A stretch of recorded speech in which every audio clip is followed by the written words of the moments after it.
우리가 연초가 되면은 항상 하는 일이 있죠. 창세기 1장부터 또 새롭게 읽으리라 하고 시작을 합니다. 근데 우리가 창세기 1장부터 오늘 봉독해 주신 11장까지를 보면은 놀랍게도 두 종류의 엔지니어가 나옵니다. 엔지니어. 첫 번째 엔지니어는 노아 방주를 짓는 엔지니어고요. 두 번째 종류의 엔지니어는 뭐겠어요? 그렇죠. 바벨탑을 쌓는 엔지니어입니다. 어떤 엔지니어가 되고 싶어요? 두말할 것도 없죠. 다들 방주를 짓는 엔지니어가 되고 싶을 거예요. 오늘 말씀은 우리가 잘 아는 이 바벨탑 쌓는 얘기예요. 노아 때 하나님은 홍수를 통해서 노아 가족과 또 그의 방주에 있던 동물들 외에는 다 멸절시키셨어요. 왜냐하면 인간의 타락으로 인해서 이 땅에 너무나 악이 넘쳤기 때문에 그렇습니다. 그런데 그 홍수가 그친 후에 하나님은 노아와 그 후손들에게 복된 말씀을 창세기 9장 1절에서부터 8절에 걸쳐서 선포하십니다. 그 1절을 보면은 이래요. 하나님이 노아와 그 아들들에게 복을 주시며 그들에게 이르시되 생육하고 번성하여 땅에 충만하라. 어디서 많이 들었던 말씀이죠. 창세기 1장에서 이미 하나님은 아담과 하와에게 이 복을 주셨어요. 그래서 다시 노아에게 그 복을 선포하십니다. 생육하고 번성하여 땅에 충만하라. 그러시더니만 7절에 가서 다시 말씀을 하시는 거예요. 너희는 생육하고 번성하며 땅에 편만하여 그 중에서 번성하라 하셨더라. 편만하다는 말이 뭐예요? 땅에 편만하다. 온 땅에 골고루 쫙 퍼져서 충만하게 살아라 이 말씀이죠. 그리고 복된 언약의 말씀을 9장 9절에서부터 17절까지 들려주시는데 특별히 11절에서 하나님이 이렇게 약속하세요. 내가 너희와 언약을 세우리니 다시는 모든 생물을 홍수로 멸하지 아니할 것이라. 땅을 침몰할 홍수가 다시 있지 아니하리라 분명하게 말씀하십니다. 그러니까 물로 심판하시는 일이 있다는 얘기예요? 없다는 얘기예요? 이제는 물로 심판하는 일은 없다 이 말씀이에요. 이렇게 해서 세월이 지나며 노아의 후손들이 이 땅에서 하나님의 말씀대로 축복하신 복을 주신 대로 생육하고 번성합니다. 근데 이때는 사람들이 모두 한 언어를 사용하였는데 사람들이 동방으로 옮기는 중에 시날 평지에 이르게 되었습니다. 근데 여기서 사건이 일어난 거예요. 시날 평지는 지금의 이란 지역인데요. 여기에 모인 사람들이 서로 이야기하고 의논하는 가운데 마음이 통했습니다.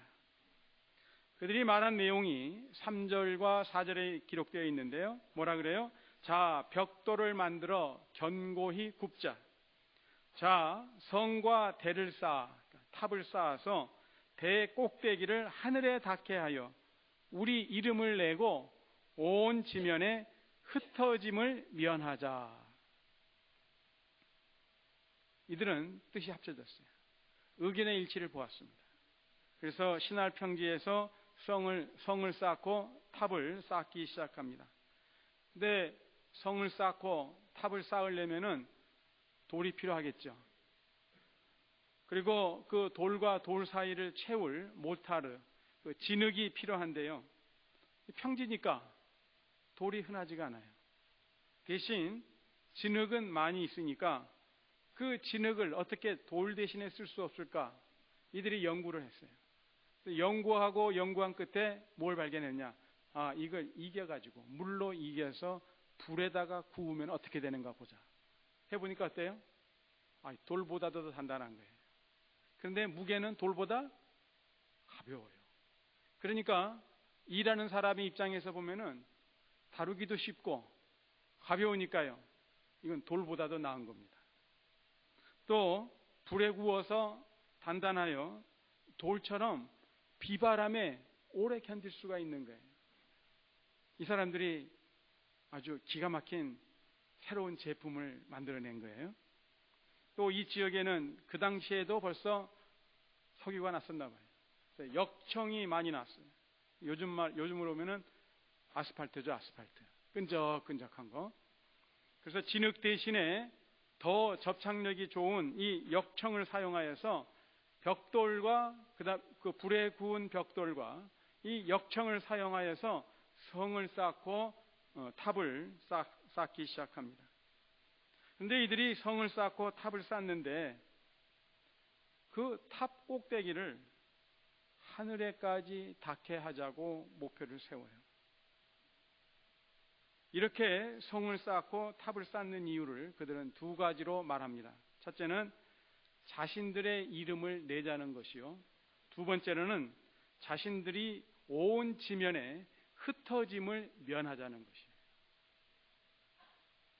그러니까 이들의 마음속에는 자기 자신을 좀 드러내고 싶은 마음이 있었던 것 같아요. 우리가 좀 우쭐대고 싶은 마음이 있었어요. 그 다음에 흩어짐을 면하자, 이 말은 뭐예요? 뒤집어서 얘기하면 이들은 뭘 염려를 하고 있는 거예요?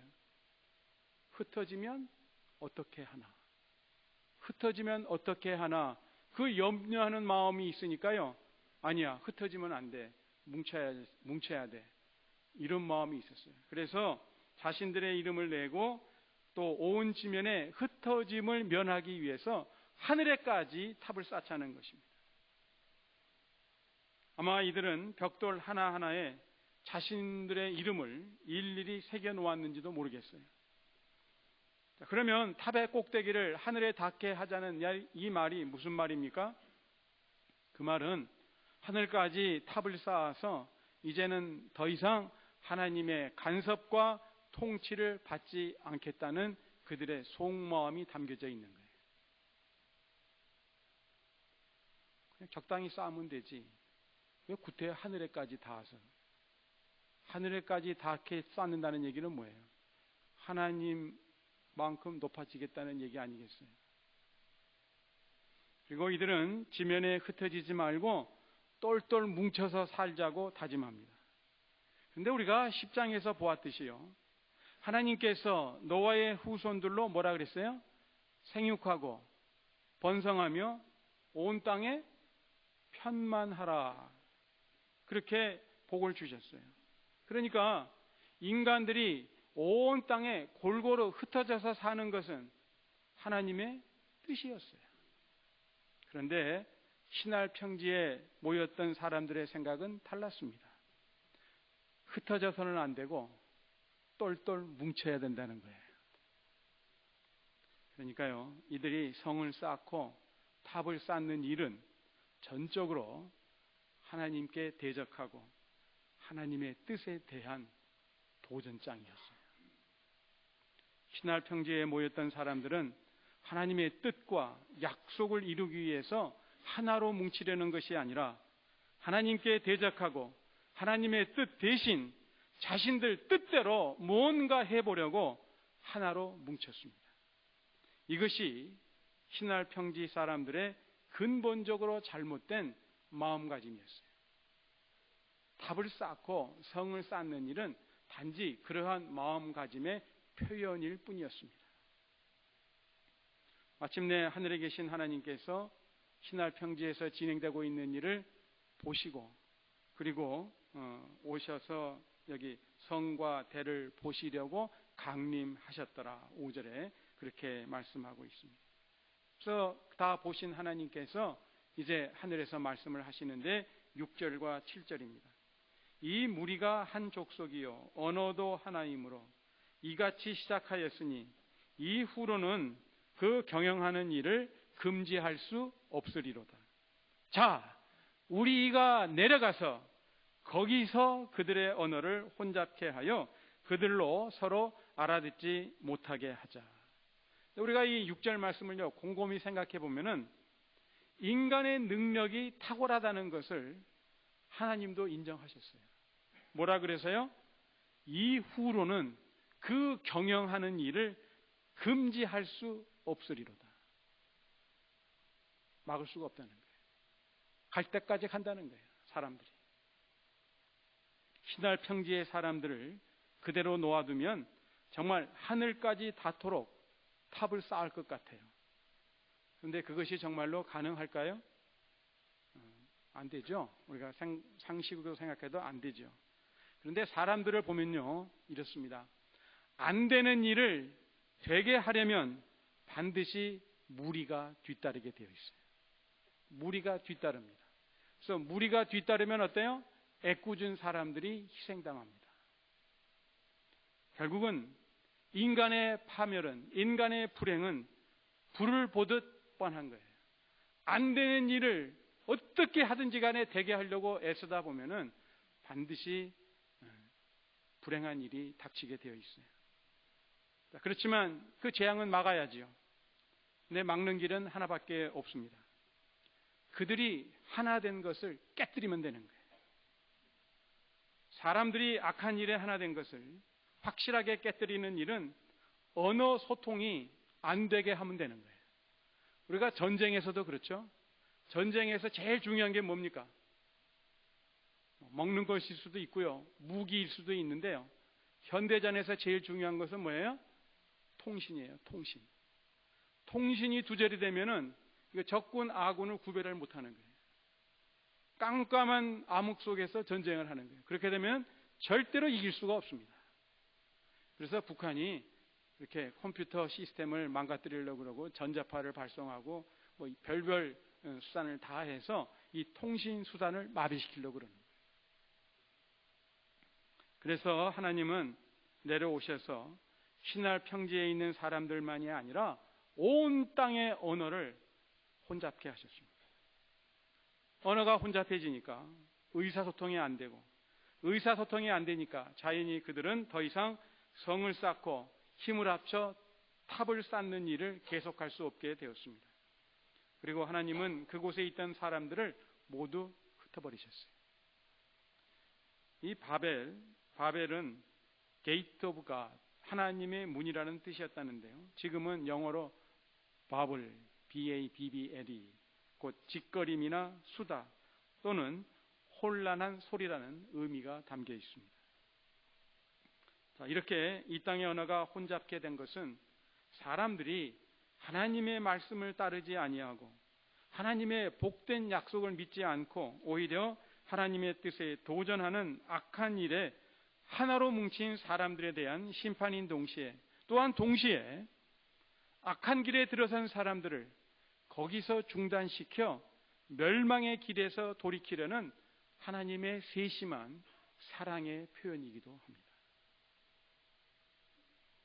만약 이들의 언어가 계속 하나이고 그래서 탑을 계속 쌓았더라면 어떻게 됐겠어요? 아마도 더 끔찍하고 무서운 재앙이 이들에게 덮였을 것은 뻔한 일입니다. 혹시 우리 가운데 이런 아쉬움을 가져본 분은 안 계신지 모르겠어요. 내가 영어만 잘할 줄 안다면 미국에서 길을 피고 멋있게 잘 살 수 있을 텐데 그놈의 영어 때문에, 그놈의 영어 때문에 우리가 왜 이렇게 고생하면서 무시를 당하면서 미국에서 살아요? 영어 때문에요? 그러면 한국말 잘 하니까 한국에서 살면은 잘 사실 것 같아요? 자, 우리가 미국에서 영어 때문에 고생한다. 영어 때문에 고생하는 그 문제의 근원은 어디에 있어요? 그렇죠. 바벨탑 때문에 그렇죠. 바벨탑 쌓는 거. 그런데 정말로 신할 평지의 사람들이 바벨탑만 안 쌓았다면 우리가 고생 안 했을까요? 근본적인 문제는 바벨탑을 쌓은 게 문제가 아니고요. 아까도 말씀드렸지만 뭐가 문제예요? 그들의 마음이에요. 마음이 문제였습니다. 바벨탑을 쌓았던 사람들은 노아에게 주신 하나님의 복된 말씀을 믿지 않았기에 그들은 하나님께 도전했고 하나님의 뜻에 어긋나는 길을 택했습니다. 그들의 잘못된 마음은 뭐였느냐 하면은 앞날에 대해서 쓸데없는 염려를 한 거예요. 아까 우리 이장훈 장로님 기도하셨지만 염려. 성경을 보면요, 구약이든 신약이든 하나님이 제일 많이 말씀하신 건 내용이 뭐예요? 두려워하지 말라, 염려하지 말라. 그런데 사람들은요, 죽어라 염려하는 거예요. 잘못된 마음은 뭐였냐? 앞날에 대한 염려와 그 다음에 염려가 하니까 불신이 생겨요. 하나님 말씀에 대한 불신, 그리고 교만이었어요. 자기의 이름을 드러내려 하늘 끝까지 닿아서 자기네들이 어떻게 컨트롤 해보려고 했던 거예요. 염려로 인한 불신과 그리고 교만은요, 하나님이 제일 싫어하시는 거예요. 그렇게 방주를 짓는 엔지니어는 사람 살리는 엔지니어, 생명을 구원하는 엔지니어. 대신 바벨탑을 쌓는 엔지니어는 불신과 교만으로 사람을 멸망으로 인도하는 엔지니어예요.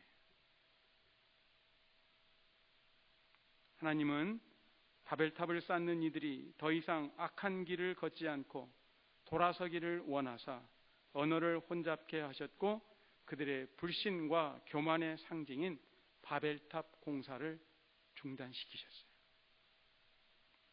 그러므로 신할 평지에 하나님이 강림하심은 그 잘못된 마음을 가지고 일을 시작한 그 사람들에 대한 심판인 동시에 또한 사람들을 위한 사건이에요. 우리가 성경을 보면은 하나님이 이 땅에 내려오신 사건이 몇 차례 있습니다. 오늘 말씀에서 보니까 하나님이 강림하셨어요. 근데 하나님이 강림하셔서 사람들을 모으려고 강림하셨어요? 흩으려고 강림하셨어요? 네, 흩으려고 강림하셨어요. 그래서 하나님이 강림하신 사건을 보면은요, 모으려고 하시든지 아니면 흩으려고 하시든지 이 둘 중에 하나예요. 그리고 이 창세기 9장에 이어서요, 출애굽기 3장에 보면은 하나님이 또 강림하신 사건이 나와요. 그때는 애굽에서, 출애굽기 3장 8절인데요, 애굽에서 노예로 살아가는 아브라함의 후손들을 구원하시려고 강림하십니다. 그래서 아브라함의 후손들을 데리고 애굽에서 인도해 내세요. 그 다음으로 하나님이 내려오신 사건은 예수님의 성육신 사건이에요. 성육신은 메시아를 기다리는 하나님의 사람들을 모으려고 하나님이 이 땅에 강림하신 사건입니다. 그 다음으로 하나님이 내려오신 강림하신 사건은 뭐냐? 바로 오늘 오순절 성령 강림의 사건이에요. 오순절 아침 성령 하나님이 이 땅에 강림하심으로 교회가 탄생되었고, 그날로 제자들은 부활하신 예수님을 전하기 시작합니다. 그러니까 교회의 목적은 뭐예요? 예수님 전파요. 또한 성령님이 하시는 일은 뭐예요? 예수님 증거입니다. 그리고 마지막 하나님이 다시 강림하시는 일이 벌어질 텐데, 그때가 언제예요? 예수님이 재림하실 때. 그때 다시 오신 예수님은 하나님의 자녀들을 다 모으실 것입니다.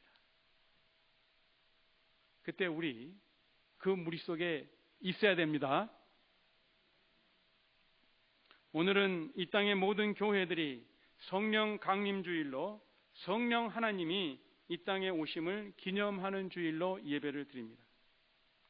창세기 11장에서 우리가 보았듯이 언어의 혼잡으로 큰 일이 벌어졌었는데, 후에 또 이와 같은 사건이 벌어졌어요. 어디에서 벌어졌어요? 사도행전 2장에 보니까 예루살렘에서 다시 일어납니다. 오순절 아침에 예루살렘에 있던 사람들이 각각 자기 나라의 말로 하나님의 큰 일, 즉 복음을 듣게 됩니다. 성령님의 오심으로 알아듣지 못하는 다른 나라 말들을 제자들이 함으로 언어의 혼잡이 그곳에 일어난 듯 했지만, 그러나 그 자리에 있던 사람들은 한 사람도 빠지지 않고 모두 다 하나님의 큰 일, 복음을 들었습니다.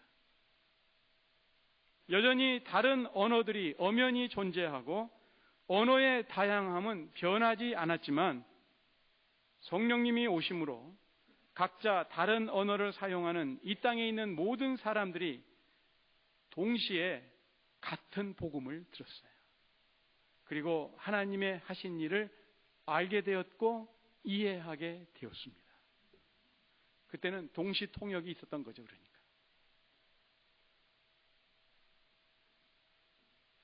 자기 나라 방언으로 들려준 복음을 듣고 예수님을 믿어 새로운 삶을 살게 된 사람들은 이제 예수님의 마음으로 하나 되어서 복음 전파를 위해 자기를 희생하며 온 세상으로 흩어집니다. 복음을 듣고 예수님을 믿게 된 자들은 다 흩어져서 예수님을 전해야 한다고 성경은 분명히 가르치고 있어요. 제가 마가복음 16장 15절을 읽습니다. 또 가라사대 너희는 온 천하에 다니며 만민에게 복음을 전파하라. 한 곳에 머물러서 복음을 전파하라 그랬어요? 아니면 만민에게 온 천하에 다니며 전하라 그랬어요? 그렇죠. 온 천하에 다니며 전하라 그랬어요. 또 마태복음 28장 19절입니다. 그러므로 너희는 가서 모든 족속으로 제자를 삼아 아버지와 아들과 성령의 이름으로 세례를 주고. 누구로 제자를 삼아요? 모든 족속으로. 이 땅에 있는 모든 종족으로 제자를 삼으라는 거예요. 이게 예수님이 마태복음에서 마지막으로 들려주신 말씀이에요. 그러므로 우리가 교회 안에만 있고 그리고 내 구역 안에만 있으면 안 돼요. 예수님을 전하기 위해서 우리는 교회 밖으로, 구역 밖으로 한 발자국 나가야 돼요. 만약 흩어져야 하는데 흩어지지 않으려 한다면 어떻게 되는가? 바로 창세기 11장 같은 사건이 일어나는 거예요. 근데 그런 사건이 뒤에 또 일어나요. 보니까 이 예루살렘 교회가 흩어져야 되는데 흩어지지 않으니까 무슨 일이 생겨요? 교회에 헬라파 과부들하고 히브리파 과부들하고 불평불만 싸움이 일어난 거예요. 그래도 안 나가니까, 안 흩어지니까 어떻게 됐어요? 8장에 보니까 사울이 교회를 핍박하는 사건이 벌어집니다. 그래서 사도행전 8장 1절에 보면 이렇습니다. 그날에 예루살렘에 있는 교회에 큰 핍박이 나서 사도 외에는 다 유대와 사마리아와 모든 땅으로, 그 다음 글자 5글자예요. 뭐겠어요? 네, 흩어지니라. 흩어지니라. 안 흩어지고 흩어져야 되는데 흩어지는 것은 하나님의 뜻이요 주님의 뜻이고 성령님의 뜻인데 이들이 안 흩어지고 한 곳에만 모여 있으니까요. 어떻게 해요? 할 수 없어요. 하나님이 흩으셔요. 근데 뭘 통해서 흩으셔요? 핍박을 통해서. 핍박을 통해서 흩으시게 만드는 거예요. 바벨탑 사건의 불행은 사람들이 하나님의 약속과 뜻을 거스리고 흩어져야 함에도 흩어지지 않고 뭉치려 함에 있었습니다.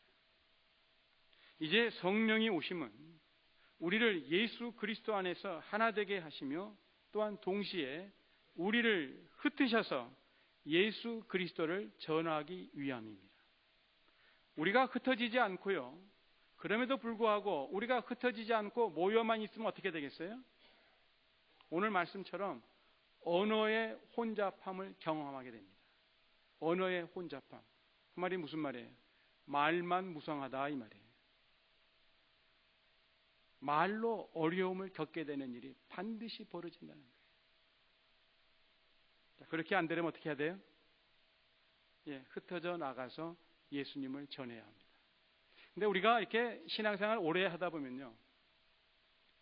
내 주변에 믿지 않는 사람들을 쉽게 발견 못 합니다. 집안 식구들도 다 예수 믿죠? 내 주변에 있는 다 예수 믿죠? 만나는 사람마다 다 예수 믿는 사람들 뿐이에요. 어디 가야 예수 안 믿는 사람들 만날 수 있을까요? 언제 예수 안 믿는 사람들을 만날 수 있어요? 지금 이 시간에 H마트에 가면은 예수 안 믿는 사람 만날 수 있어요. 그렇죠. 지금 이 시간에 예수 믿는 사람은 다 어디 있어요? 네, 교회 안에 있어요. 그래서 제가 일부 예배 때 그렇게 얘기를 드렸어요. 우리 다 일부 예배 드리고 2부 예배 시간에는 H마트도 가고 골프장 입구에도 가고 극장 입구에도 가고 거기 가서 예수를 전하면 어떻겠냐고. 하나님이 기뻐하실까요? 예배 안 드리고 거기 갔다고 섭섭해 하실까요?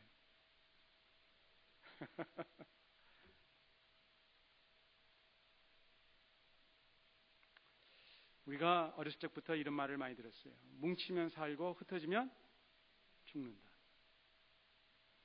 아주 귀에 못이 박히도록 들었습니다. 그런데 바벨탑 사건을 보면은 이 말씀이 항상 옳은 것이 아니라는 것을 알게 됩니다. 하나 되는 것이 항상 좋은 것이 아니요, 흩어지는 것이 또 항상 나쁜 것만은 아닙니다. 문제는 뭐냐?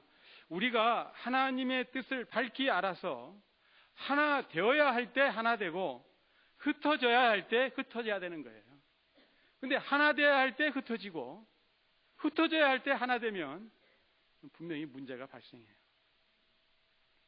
요한복음 17장에서 드린 예수님의 기도처럼 하나님과 예수님이 하나 되신과 같이 우리도 늘 서로 예수 안에서 하나 되고 또 성령님으로 말미암아 하나됨을 지켜나가야 됩니다. 또한 동시에 우리는 세상에 흩어져서 예수 그리스도를 전해야 합니다. 예수 그리스도를 전하는 일, 이것이 교회의 사명이요, 또한 성령님이 이 땅에 오신 목적도 예수 그리스도를 전하는 일입니다. 그래서 우리가요, 지금 PCUSA에서 교단적으로 지금 큰 일을 하나 계획하고 있어요. 이미 시작이 되었는데요. 그게 뭐냐면은 1001 Worshiping Community Movement예요. 지금 무슨 말씀인 거 아니? 2020년까지 1001개의 예배 공동체를 만들자는 겁니다. 그것은 꼭 교회만을 얘기하지 않아요. 커피숍에 모여서 예배를 드릴 수도 있고요. 또 파크에서 모여서 예배를 드릴 수도 있고요. 각자 지금까지 예수 믿지 않는 사람들, 복음을 들어보지 않았던 사람들, 이런 사람들에게 예수를 전하고 복음을 전해서 그들로 하여금 모여서 예배드리게 하자는 거예요. 그것을 지금 미국 장로교단에 지금 실시하고 있어요. 그래서 우리 노회에서도 2020년까지 50개 월시핑 커뮤니티를 목표로 지금 모이고 있습니다. 교회 사명이 뭐예요? 예수를 증거하는. 여러분 이거 잊지 마세요. 교회의 목적은 우리가 모여서 먹고 마시고 친교하고 이게 아니에요. 물론 그것도 하나의 목적인 되지만요. 교회의 가장 큰 목적은 뭐예요? 예수를 증거하는 거예요. 예수를 증거하는 거예요. 만약에 우리가 예수를 증거하지 않는다면 그건 존재의 목적이 없는 거예요. 그리고 오늘 성령님이 강림하셨는데 성령님 오신 목적이 뭐예요? 예수를 증거하기 위해서. 잊어서는 안 돼요. 성자 예수님이 다시 오시는 그때까지 우리는 부지런히 예수 그리스도를 전합니다. 그저 교회 안에서 우리만을 위하고 우리 것만 고집하고 우리만을 주장하면 안 돼요. 바로 바벨탑을 쌓던 사람들이 그랬던 사람들이죠. 흩어짐을 면하자. 성령 하나님이 우리에게 오시면 우리로 나아가서 세상 모든 민족에게 예수님을 전하라고 오신 것입니다. 그러니까요, 이제 우리가 가는 길이 정해졌어요. 우리는 바벨탑을 쌓는 인생이 아니고 바벨탑을 쌓는 교인들이 아니고 방주를 짓는 교인으로 살으라고 성령님이 오신 것입니다. 기도하십시다. 거룩하신 하나님, 성령님이 강림하시면 우리로 먼저 하나 되게 하며 또한 흩어져 나가서 예수님을 전하기 위함입니다. 이제는 저희들이 흩어져서 전할 때입니다. 가까이에 있는 우리 이웃들에게 열심히 예수님을 전하는 저희들로 새롭게 하여 주옵소서. 주님 다시 오실 때까지 바벨탑을 쌓지 않게 하시고 방주를 짓는 삶을 살게 하옵소서. 예수님의 이름으로 기도합니다. 아멘.